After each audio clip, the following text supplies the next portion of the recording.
Hello everyone, welcome you online class. Myself Neha Joshi. I am your science teacher in Navjyoti Global School, पहाड़ पानी. Hope you all are fit and fine at home. तो बच्चों आज मैं आपको class 6 की science का chapter number 16 पढ़ाने जा रही हूँ. ठीक है, जिस चैप्टर का नाम है हमारा गार्बेज इन गार्बेज आउट. तो ये तो बहुत लोगों ने सुना होगा गार्बेज इन गार्बेज आउट. तो गार्बेज मतलब क्या होता है? कूड़ा कचरा. गार्बेज इन और गार्बेज आउट का मतलब इन मतलब संग्रहण, आउट मतलब निपटान या निपटाना. तो गार्बेज का संग्रहण और गार्बेज का निपटाना. तो इस चैप्टर में हम कूड़ा कचरा इन सब चीज़ों के बारे में पढ़ेंगे. ये होता क्या है? ठीक है. We throw out such we throw out so much rubbish or garbage every day from our homes, school, shop and offices. The grain, pulses, biscuit, milks or oil purchased in shop are packed in plastic bag or tins.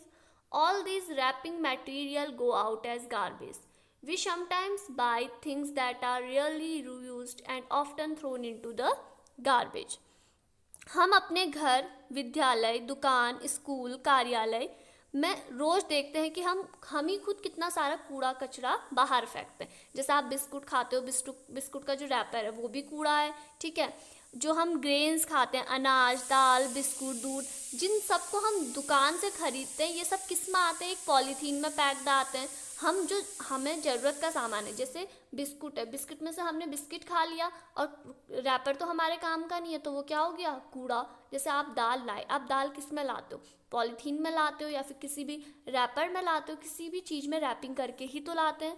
पर जो दाल थी वो हमें चाहिए थी, वो हमने ले ली, और रैपर हमें नहीं चाहिए था, वो हमने फेंक दिया. तो वो क्या कहलाएगा? वो सब गार्बेज कहलाएगा. ठीक है, जो यूज़फुल हमारी चीज़ होती है हम उसे रख लेते हैं, और जो हमारा यूज़ का नहीं होता है हम उसे फेंक देते हैं. We generate so much garbage in our day to day activity. हम अपनी रोज़ की जो दिनचर्या होती है इसमें बहुत सारा कूड़ा एकत्र करते हैं या फिर बनाते हैं. ठीक है, बनाते हैं, हम जनरेट करते हैं, हम पैदा करते हैं बहुत सारा कूड़ा कचरा. We often throw groundnut shells और पब्लिक प्लेस इन बसेज और train. After eating the nuts we throw away the tickets when we get off a bus. तो आप जैसे बसों तथा रेलगाड़ी में मूंगफली खाने के बाद हम मूंगफली के छिलके फेंक देते हैं. ठीक है, बस से उतरने के बाद हम जो बस वाला टिकट देते हैं हम वो टिकट फेंक देते हैं. A child might go on sharpening pencils just for fun if we make mistake or spill ink in our notebook. जैसे बच्चे अपनी पेंसिल को बार बार शॉर्पनर करते हैं और उस कूड़े को फेंक देते हैं. ठीक है, अगर आपकी कॉपी में इंक गिर जाए तो आप उस कागज को फेंक देते हो. ठीक, and we also throw many domestic waste such as broken toys, old cloth, shoes and slipper. इसके अलावा जो हमारे घरेलू वेस्ट होते हैं, घरेलू कूड़े कुचरे होते हैं, जैसे कि अगर आपका खिलौना टूट गया, ठीक है, या फिर आपके कपड़े पुराने हो गए, या फिर आपके जूते फट गए, या फिर आपकी चप्पल टूट गई, स्लीपर्स को चप्पल कहते हैं. ठीक है, तो आप इन सबको भी क्या करते हो? फेंक देते हो. What if the garbage is not removed from our homes and surrounding? How do you think this will harm us? When Safai Karmacharis take the garbage from the bins, where does the garbage go and what happens to it? It is possible for all of this garbage to be changed into something that will not harm us. Can we contribute toward this in any way? We will look for answer to this question in this chapter. यदि हमारे घर या घर के आसपास कूड़ा अगर हम नहीं हटाएं तो क्या होगा? गंदगी होगी. ठीक है, ये तो सभी को पता है. अगर आप घर में साफ सफाई नहीं करोगे, आप सब कूड़ा इधर उधर ऐसे ही फेंक दोगे तो क्या होगा? गंदगी होगी, मच्छर आएंगे, आपको बहुत सारे डिजीज़ हो सकते हैं. ठीक है, क्या आपने कभी विचार करा कि इस कूड़े से आपको क्या क्या प्रॉब्लम हो सकती हैं? जब सफाई जो कर्मचारी होते हैं, ठीक है, वो सफाई कर्मचारी कूड़े को ले जाते हैं तो वो कूड़े को कहाँ ले जाते हैं और उस कूड़े का करते क्या हैं? ठीक है, कभी आपने इस बारे में सोचा कि वो उस कूड़े से क्या कर रहे हैं? कहीं उस कूड़े से कुछ हानिकारक चीज़ें तो उत्पन्न नहीं हो रही, या फिर उस कूड़े का होता क्या है? तो इसी चीज़ के बारे में हम इस चैप्टर में पढ़ेंगे कि कूड़े का होता क्या है. ठीक है, तो डीलिंग विथ गार्बेज. गार्बेज कचरे का निपटान करना, कचरे के साथ डील करना. सफाई कर्मचारी collect the garbage in trucks and take it to low lying opening area called landfill. सफाई कर्मचारी कूड़े को ट्रकों, ठीक है, ट्रकों में भरकर ले जाते हैं और फिर वो क्या करते हैं, उसे किसी गहरे गड्ढे में कोई गहरा गड्ढा खोद के उसके अंदर उस कूड़े को डाल देते हैं, जैसे कि लैंडफिल कहते हैं। There the part of the garbage that can be reused is separate out from one that can be used. Thus, the garbage has both useful and non-useful component. तो जिस तरह वो क्या करते हैं, ठीक है, उस कूड़े को उस मिट्टी के अंदर जो गड्ढा खोद के डालते हैं उसमें डालने से पहले वो उसमें से जिस कूड़े कचरे का आप दोबारा से रीयूज कर सकते हो उसको हटा देते हैं और जिसको हम नॉन रीयूज नहीं करते उसे अलग कर देते हैं। तो इससे हमें पता चलता है कि कूड़े के अंदर भी रीयूज और नॉन रीयूज, ठीक है, रीयूजेबल और नॉन रीयूजेबल या फिर यूजफुल और नॉन यूजफुल दो टाइप के कूड़े होते हैं। The non useful component is separate out, जो हमारे यूजफुल वाले कंपोनेंट नहीं होते उनको अलग कर दिया जाता है। It is then separate over the landfill and then cover with layer of soil. उसको मिट्टी के अंदर वो गड्ढा खोद के उसमें डाल दिया जाता है और मिट्टी से ढक दिया जाता है। Once the landfill is completely full, एक बार जब वो मिट्टी का जो गड्ढा है वो भर जाए फुल, तो it is usually convert into park और अ प्लेग्राउंड। फिर उसे किस में बदल दिया जाता है, पार्क में या फिर प्लेग्राउंड में।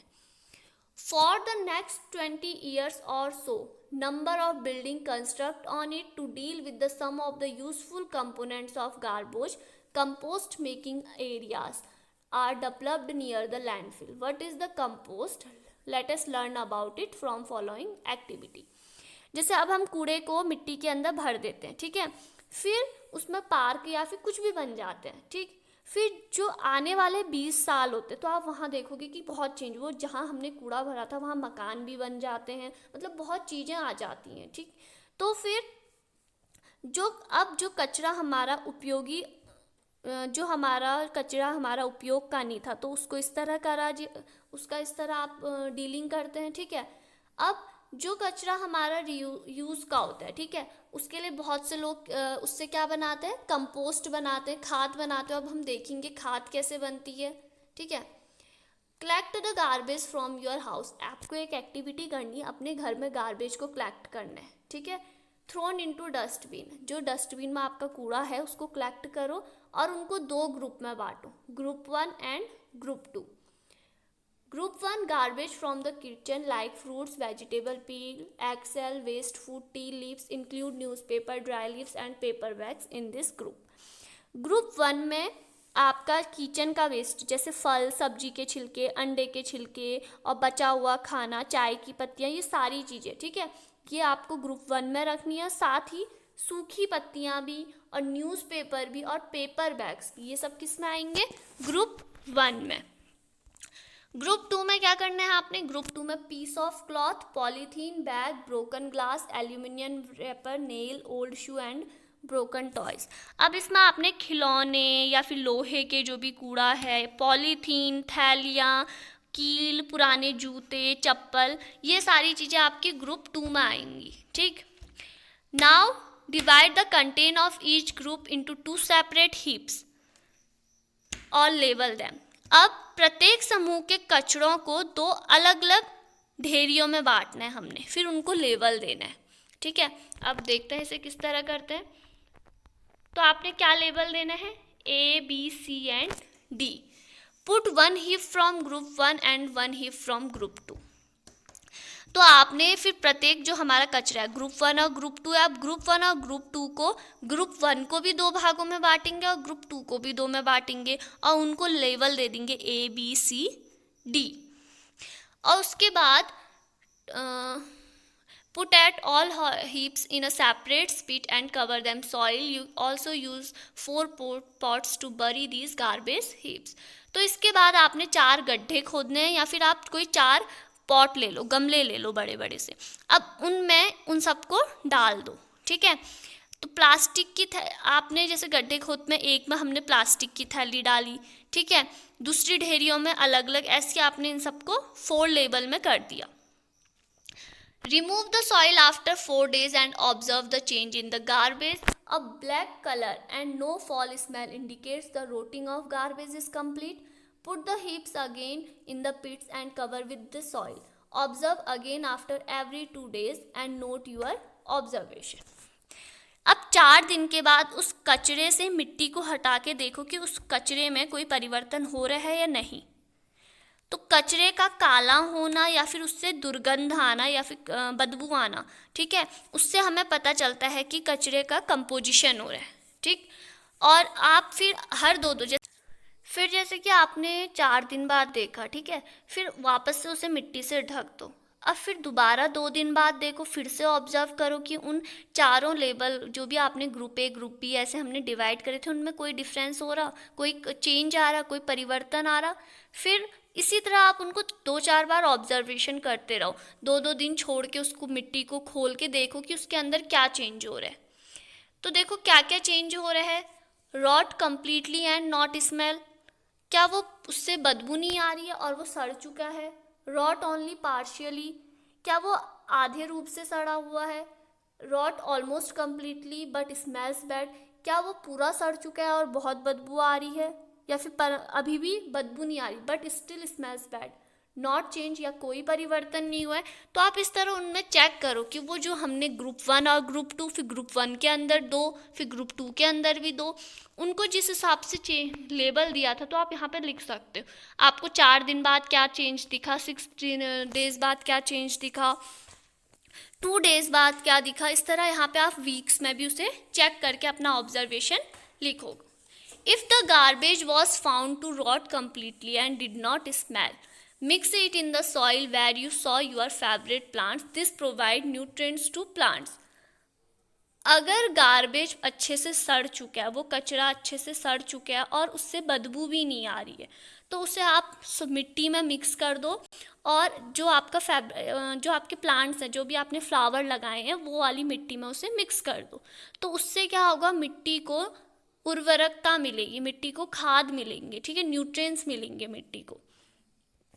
You must have observed from this activity some things in the garbage rot. They are from manure which is used for the plants. तो आप इस एक्टिविटी में देखते हो कि कुछ चीज़ें होती हैं जो हमारी सड़ जाती हैं, ठीक है। तो वो जो सड़ जाती हैं वो हमारे किससे होती हैं, प्लांट से मिली हुई। जो हमारा भोजन था, जो हमारे फूल पौधे के छिलके थे और जो भी हमने वो सब चीज़ें डाली थी वो हमारी सड़ जाती हैं, ठीक है। तो वो अच्छे से हमारी सड़ जाती हैं और उसमें से आप देखते हो कि कुछ जो नहीं सड़ते, ठीक है, ऐसी आपको उनमें से पता चलेगा कुछ नहीं सड़ रहे हैं, कुछ से बहुत गंदी स्मेल आ रही है, कुछ में कोई भी चेंज नहीं आया है, ठीक। In some cities and towns in some cities and town municipalities provide separate dustbin for collecting 2 kinds of garbage. बहुत सारे शहरों और कस्बों में जो हमारी नगर पालिका होती है उसने 2-2 डस्टबिन, एक नहीं 2 डस्टबिन प्रोवाइड कराती है। और देखो यूजुअली 1 इज़ कलर्ड ब्लू, और जिसमें से एक का कलर ब्लू होता है और एक का कलर ग्रीन होता है। तो वो ऐसा क्यों करती है, वो ऐसे 2 डस्टबिन क्यों प्रोवाइड कराती है। देखो द ब्लू बिन जो हमारा ब्लू वाला होता है वो किस लिए होता है, प्लास्टिक, मेटल्स और ग्लास जैसे गार्बेज के लिए। जो ब्लू वाला होता है उसमें आपका प्लास्टिक या फिर मेटल्स या फिर ग्लास जैसे कूड़ा उसमें डालते हैं। और ग्रीन वाले में कौन सा डालते हैं, ग्रीन वाले में किचन गार्बेज, जो कि किचन से हमारा सब्जियों से या फिर आपके किचन का जो भी आपका वेस्ट मटेरियल होता है, पेड़ फ्लावर्स का, सब्जी का छिलके, ये सब चीज़ें जो किचन में वेस्ट होता है वो सब हम ग्रीन में डालते हैं, ठीक है। तो इस तरह हम जो हमारा ब्लू और ग्रीन 2 टाइप के अलग अलग हमारा होता है, किचन का अलग और आपका ग्लास जो और अलग मटेरियल होते हैं इनके अलग होते हैं, ठीक है। Have you noticed garbage हिप्स of dried leaves on the road side. क्या आपने कभी ध्यान दिया है जो हमारा रोड के किनारे पे सूखी पत्तियों के कचरे के ढेर, most of time these are burned, और बहुत आपने देखा होगा कि उनको जला दिया जाता है। Farmers too often burnt husk, dry leaves and part of crop plants in their field after harvesting. आपने किसानों को अपने खेतों में, ठीक है, फसल कटाई के बाद सूखी पत्तियां या फिर बहुत सारी चीज़ें आपने उनको खेतों में जलाते हुए देखी होंगी। भूसा, पेड़ पौधों से मिलने वाला जो भूसा होता है, गेहूं के जो पौधे होते हैं जो सूख जाते हैं, जब गेहूं उससे हम हार्वेस्ट कर लेते हैं तो उन सब चीज़ों को खेतों में जलाते हुए देखा होगा। ऐसा क्यों करते हैं वो? क्योंकि वो उनको क्या मिलता है, न्यूट्रिएंट्स मिलता है। Burning of these products, smoke and gas that are harmful to our health, we should try to such practice. These wastes could convert into useful compost.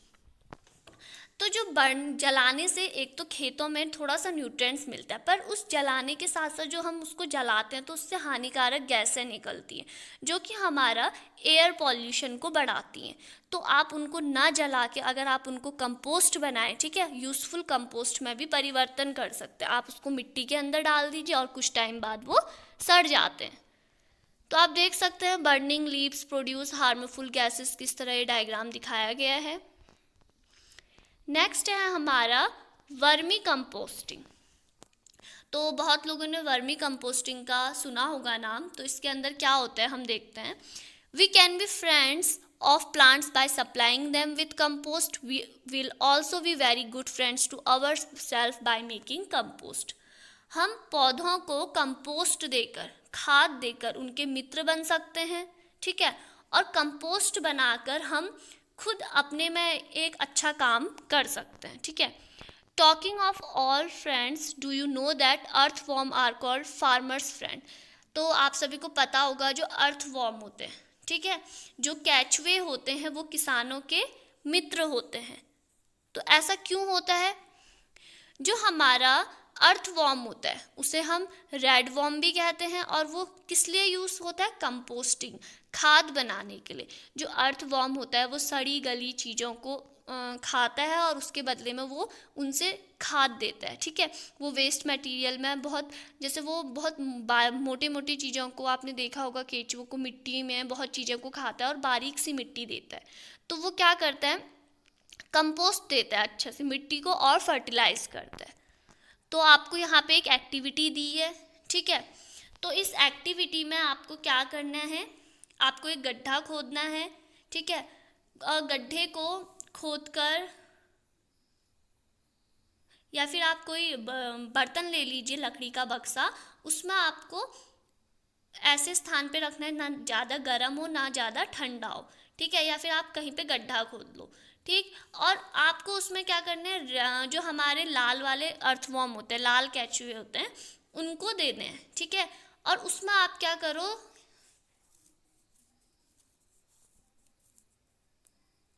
और जो गड्ढा है या फिर आपका जो बॉक्स है उसके नीचे पे आप कुछ बिछा दीजिए, कुछ जाल जैसा बिछा दीजिए, ठीक है। या फिर आप नीचे पे रेत डाल दो। फिर उसके ऊपर आप क्या करो, अपना वेस्ट मटेरियल, किचन का वेस्ट, जैसे कि आपका देखो vegetable waste including peel of fruits के छिलके, या फिर जो भी आपका खाना जो बच रहा है वो सब चीज़ें आप उसमें डाल दो, ठीक है। आप उसमें ग्रीन लीव्स भी डाल सकते हो, हस्क भूसा भी डाल सकते हो, न्यूज़पेपर भी डाल सकते हो। तो इस तरह आप उसमें ये सब चीज़ें डाल दीजिए। उसके बाद आप उसे गड्ढे को बंद कर दीजिए, ठीक है। उसके बाद उसमें आपने केचुए भी डाले हैं, वेस्ट मटेरियल भी डाले। तो कुछ टाइम बाद देखना आप वहाँ पे 2-3 वीक्स या 4-5 वीक्स के बाद आप उसमें देख सकते हैं कि क्या चेंजेज आ रहा है। वो सारी चीज़ें हमारी एक खाद में कन्वर्ट हो जाती हैं। तो जैसे ये फूड ऑफ रेड वॉर्म, ये हमारा केचुए का भोजन, ये सारा वेस्ट मटेरियल जितना भी है हमारा किचन का वो सब दिखाया गया है। और वो इस तरह, तो आप देख सकते हैं केचुए इस तरह उनको क्या कर देते हैं? कंपोस्ट बना देते हैं, फर्टिलाइज कर देते हैं। तो यहाँ पे हमें रेड वॉर्म्स के बारे में बताया। Red worms do not have teeth. Red worms के पास दांत नहीं होते हैं, ठीक है। They have a structure called gizzard. उनका जो स्ट्रक्चर होता है वो किस तरह का होता है? गिजार्ड का जैसा, उनकी संरचना गिजार्ड कहते हैं। Which helps then in grinding their food, जो उनके भोजन को पीसने में सहायता करती है, वो भोजन को पीसते हैं। पाउडर्ड एग सेल्स और sea shells could be mixed with the wastage. तो भोजन को पीसते हैं, ठीक है। तो यदि आप अंडे के छिलके या फिर समुद्री शंख या सीप का चूहा इसमें मिला देंगे तो ये क्या करते हैं, इन सबको ये पीस देते हैं। A red worm can eat food equal to its own weight in a day. कोई भी हमारा जो रेड वर्म होता है, लाल केचुआ होता है, एक दिन में अपने शरीर के भार के बराबर भोजन खाता है। Red worms do not survive in very hot और very cold surrounding. Red worms ना ही ज़्यादा गर्म और ना ही ज़्यादा ठंडे वातावरण में रहते हैं। They also need moisture around them. उनको अपने आसपास नमी चाहिए। If you take good care of your worms in a month time their number will double. अगर आप अर्थवॉर्म की अच्छे से देख रेख करें तो एक ही सप्ताह में, एक ही वीक्स में उनकी संख्या दुगनी या फिर तिगुनी हो जाती है। ठीक है, तो इस तरह हमें पता चलता है कि अर्थवॉर्म्स किस तरह, देखो वर्मी कंपोस्टिंग आप देख सकते हैं। तो इस तरह आप अपने घर में भी वर्मी कंपोस्ट बना सकते हैं। नेक्स्ट है हमारा थिंक एंड थ्रो। थिंक मतलब सोचना और थ्रो मतलब फेंकना। तो सोचिए और फिर फेंकिए। How much of garbage do you think is thrown out by each house every day. तो आपके विचार से हर दिन से, हर घर में प्रत्येक दिन में कितना कूड़ा फेंका जाता है, तो आप इसका अनुमान लगा सकते हैं। ठीक है, अपने आसपास आप देख सकते हैं नेबरहुड गार्बेज डंप, ऐसा हाल सभी अपने घर के आसपास देख सकते हैं। अपने घर के आसपास नहीं तो आप जहाँ कूड़ा फेंकते हैं आप वहाँ पे देख सकते हैं।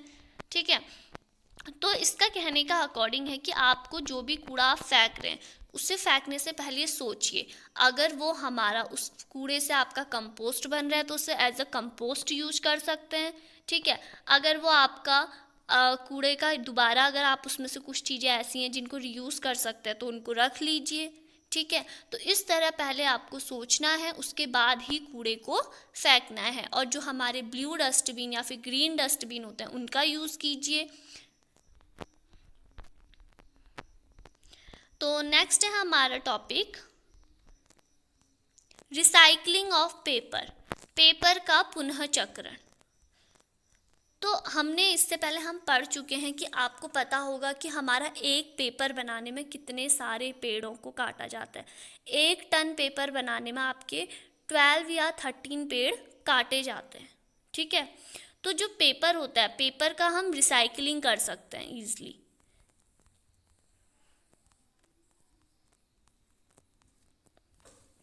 तो पेपर की रिसाइकलिंग किस तरह होती है,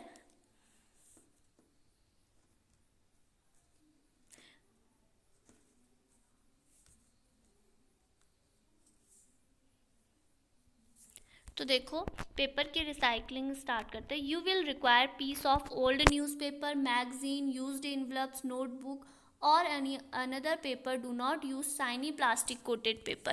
You will also need a frame fitted with a wire mesh or a net. You can also use a large size sieve in place of frame. तो इसके लिए आपको पुराने न्यूज़पेपर चाहिए, पुराने लिफाफे चाहिए, नोटबुक चाहिए या फिर बेकार कागज़। ठीक है, चमकदार वाले प्लास्टिक से जो हमारे पेपर होते हैं वो आपको यूज नहीं करना है। और इसके अतिरिक्त हमें एक तार की जाली फ्रेम चाहिए। अगर हमें तार की जाली फ्रेम नहीं मिल रही है तो एक बड़े आकार की छलनी ले लीजिए। इसके बाद tear the paper into small pieces, put them into tub or a bucket and pour water in it. Let piece of paper remain submerged in water or of a day. Make it thick paste of paper by pounding it. अब कागज़ को छोटे छोटे टुकड़ों में फाड़िए और इसको एक बाल्टी में डाल दीजिए या फिर टब में, और उसमें पानी डाल दीजिए, पानी में डुबा दीजिए। ठीक है, अब जो भीगे कागज़ है इसकी लुगदी बन जाएगी। आप ट्राई करना, आप थोड़ा ज़्यादा पेपर नहीं, आप एक बार थोड़े से एक मग के बराबर थोड़े से 5-6 पेपर लेके, पुराने ओल्ड पेपर लेके इसे ट्राई कर सकते हैं। उसके बाद now spread the wet paste on the wire mixed mash fixed to the frame. Pat it gently to make the thickness of layer of the paste uniform as possible. Wait till water drains off. It requires spread an old cloth or a sheet of newspaper on the paste. Let it soak up the extra water. अब वो जाली या फिर छलनी जो भी आप ले सकते हैं, उसमें से पतले पेस्ट को फैलाइए, ठीक है, और एक फ्रेम से ठोकिए। अब जल को, जो हमारा पानी है, पानी को इससे निथरने दीजिए। फिर इसको या फिर कोई पुराने कपड़े या फिर किसी और न्यूज़पेपर में फैला दीजिए। Now carefully remove the layer of paste from the frame. अब जब इसे आपने फैला दिया, उसके बाद ये सूख जाएगा पानी, तो इससे आप इसे अलग कर दीजिए। या तो जिस समाचार जो आपने पुराने उसमें फ्रेम में या उसमें रखा था, उससे अच्छे से उसे अलग करके किसी न्यूज़पेपर में सुखा दीजिए धूप की रोशनी में। Keep the corners of the newspaper sheet pressed by putting some weight so that these do not curl up. तो इसमें कुछ भारी सी सामान रख दिए जिससे कि ये मुड़े ना। You can add food colour. आप इसमें रंगीन कलर भी, जो हमारे खाने वाले रंग होते हैं, फूड कलर होते हैं, कुछ आते हैं, वो भी आप इसमें मिला सकते हैं। या फिर आप इसमें फ्लावर्स, पेटल या पत्तियों की लीव, ये सब चीज़ें भी मिला सकते हैं इसे कलर देने के लिए। तो इस तरह जब ये सूखेगा तो ये एक वापस से कागज़ का रूप में आ जाता है। तो इस तरह हम पेपर को रिसाइकिल कर सकते हैं। नेक्स्ट है हमारा प्लास्टिक बून और कर्स। प्लास्टिक बून और कर्स का मतलब होता है वरदान और अभिशाप। बून का मतलब होता है वरदान और कर्स का मतलब होता है अभिशाप। Some kinds of plastic can be recycled but not all of them. कुछ प्लास्टिक होते हैं जिनको हम रिसाइकिल कर सकते हैं, पर ऐसा नहीं है कि सारे प्लास्टिक रिसाइकिल हो जाते हैं। तो आपने देखा होगा, did you notice the polythene bags and some plastic. तो जब हमने स्टार्टिंग में ग्रुपिंग करी थी, हमने प्लास्टिक को ग्रुप 2 में रखा था, फिर ग्रुप 2 के अंदर 2 और अलग से उनको हीप बनाए थे। तो आपने जब वो गड्ढा जो आपने बनाया था प्लास्टिक और पॉलीथीन का, ठीक है, उसमें आपने देखा कि उनके साथ क्या होता है। तो आप ट्राई करना, पर फिर भी मैं आपको बता देती हूँ उनके साथ क्या होता है। वो कंपोस्ट नहीं होते हैं, वो जैसे थे वैसे के वैसे ही रहते हैं। वो मिट्टी के अंदर, उसमें कोई भी चेंज नहीं आता है। तो फिर इस तरह तो वो कूड़े का तो कोई सॉल्यूशन हुआ ही नहीं। वो तो वैसे, वो कूड़ा जैसा था वैसे ही था, बस एक स्थान से दूसरे स्थान तक जाने लगा। तो जो प्लास्टिक होता है ये बहुत बड़ी प्रॉब्लम होती है, ठीक है। अगर आप प्लास्टिक को जलाओ तो इससे क्या आती है, हार्मफुल गैस निकलती है। तो इस तरह ना आप प्लास्टिक को जला सकते और ना इसे हम खुले में छोड़ सकते हैं। तो इसलिए हमें, जैसे हम प्लास्टिक के बर्तनों में, we often use plastic bags to store cooked food items. तो हम प्लास्टिक के बैग्स का यूज़ फूड आइटम्स को रखने के लिए, इन सब चीज़ों को रखने के लिए करते हैं। तो हमें कम से कम इनका यूज़ करना चाहिए, हमें प्लास्टिक का यूज़ कम से कम करना चाहिए, ठीक है। तो यहाँ पे आप देख सकते हैं, what can we do to minimize over the use of plastic. तो आपको यहाँ पे प्लास्टिक का यूज़ कम से कम करने के लिए 10 स्टेप्स या 10 आप कह सकते हैं प्रोसेस बताई गए हैं कि आप क्या चीज़ों में मिनिमाइज कर सकते हैं। We make minimum use of plastic bags, ठीक है। We insist shopkeeper use paper bags. We do not use plastic bags to store eatables. We do not throw plastic bag here and there after use. We never burn plastic bags and other plastic items. तो आप देख सकते हैं कि आपको यहाँ पे कितने सारे बताई गई हैं, ठीक है, टर्म्स की, जिनका आप रोज़ अपनी डेली लाइफ में यूज कर सकते हैं। आप प्लास्टिक का यूज कम से कम आप खुद कर सकते हैं। फिर आप जो शॉपकीपर्स इनका यूज़ करते हैं उनसे बोल सकते हैं, अपने घर में अपने मम्मी पापा लोगों से कह सकते हैं, ठीक है, अपने पड़ोसियों से कह सकते हैं। और आप जब भोजन स्टोर करने के लिए, खाना स्टोर करने के लिए भी प्लास्टिक का यूज़ कम से, मतलब उसके यूज़ के बजाय आप किसी और चीज़ का यूज़ कीजिए, ठीक है। और प्लास्टिक को इधर उधर भी मत फेंको, ठीक है, और इसे ज़्यादा जलाओ भी मत, क्योंकि इससे हानिकारक गैस निकलती है। और जो हमारा वर्मी कंपोस्टिंग है, हम इसको घर में भी यूज़ कर सकते हैं। पेपर को हम रिसाइकिल कर सकते हैं।